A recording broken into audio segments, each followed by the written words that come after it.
society, basically safeguarding the quality of life of individuals, something that government must protect at the end of the day. More than this idea of good jobs or bad jobs, we need to take a look at what is best for society as a whole. Let's take a look first at what came out of opening opposition.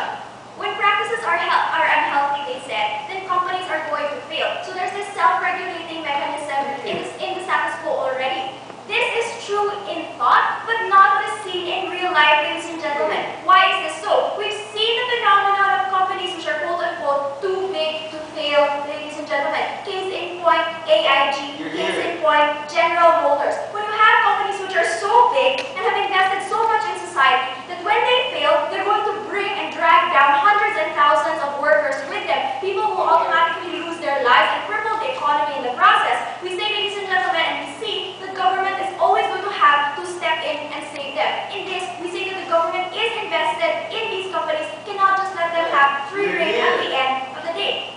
Leader of opposition comes up here and says that government has no right. Government has invested trillions in these companies during the recession. So actually right now, they do have a right. And in fact, they have demanded that these companies open their books, subject themselves to tests, and take on policies that are not necessarily 100% profit-friendly, but which are in keeping with government programs today. Example, converting to more eco-friendly mechanisms and practices. So we see that government can influence business, can push around business when it wants to. But even if government had not bought out and become major stakeholder in these companies, we still say that government has a legitimate right to intervene based on standards that we already see in status quo.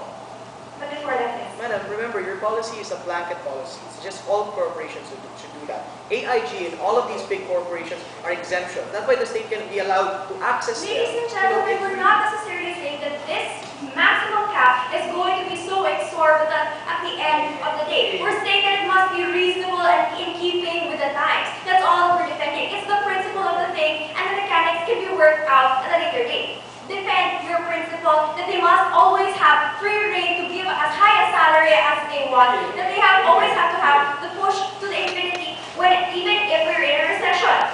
We say, ladies and gentlemen, that government has a legitimate right to intervene. And we say that this happens, number one, when it can increase the efficiency on the economy and it shows social impact, ladies and gentlemen, which is positive. Second, when it promotes equitability. We see that in increasing equal opportunity and rights in the workforce. We see, ladies and gentlemen, right now that companies must shell out money, for example, for daycare centers to allow mothers to work or to grant maternal leave. These are practices which are not necessarily profitable, but which government imposes on private companies at the end of the day to promote this principle of equitability. Ladies and gentlemen, we see first and foremost that we want money used to pay fat cats directed or redistributed to other sectors of these companies. We say that it's not only going to be good for the society, but it's actually also going to be good for these companies as well, ladies and gentlemen. Why is this so? Number one, what happens right now? An interesting point brought up by my partner. You have CEOs who are undelivering or under-delivering. What happens is companies are held hostage by these CEOs who are integral to the working of these companies because they have certain secrets, and when they threaten to transfer, these companies are then pressured to always raise the salaries that these CEOs are demanding. They must always give in. We say that companies can use this maximum wage law as a defense against being held hostage at the end of the day and having to infinitely raise the salaries given to these CEOs. THW came up here and asked, okay, so how do we make companies more efficient at the end of the day? Excellent segue to my second argument, which is a direct rebuttal to this. We see that the best companies today, the ones that perform the best, are Google, Apple, like the best pharmaceuticals and think tanks, are more decentralized, ladies and gentlemen. How does this work? You're strengthening smaller sectors rather than the bureaucracy. How does this matter, Diana? Because we're saying that we're going to put a premium on creativity rather than bureaucracy. So we're not going to put the focus on big shots and high-paid CEOs. This is more productive because rather than have a unilateral stance with top-down management where conclusions are already set and then these CEOs are entrenched and are invested in making sure that the solutions that they come up with are always the ones that are followed out at the end of the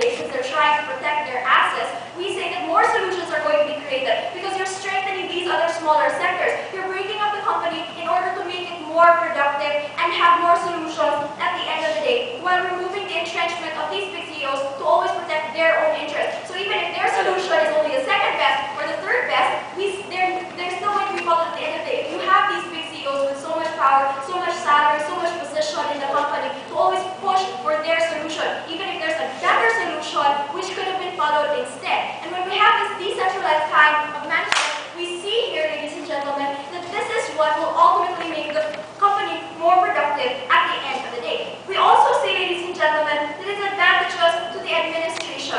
How?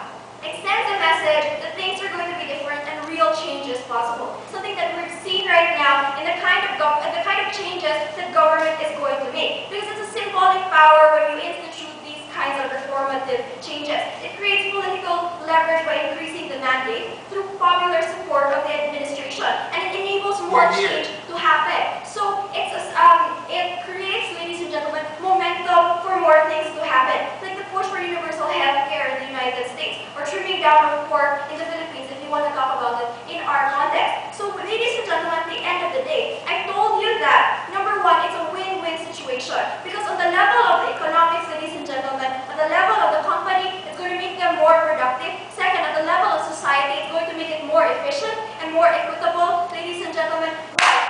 Because you're increasing stability of the economy. At the end of the day, you're redistributing purchasing power and things like that. But also, ladies and gentlemen, it's also a win for the government in terms of political power, which is generated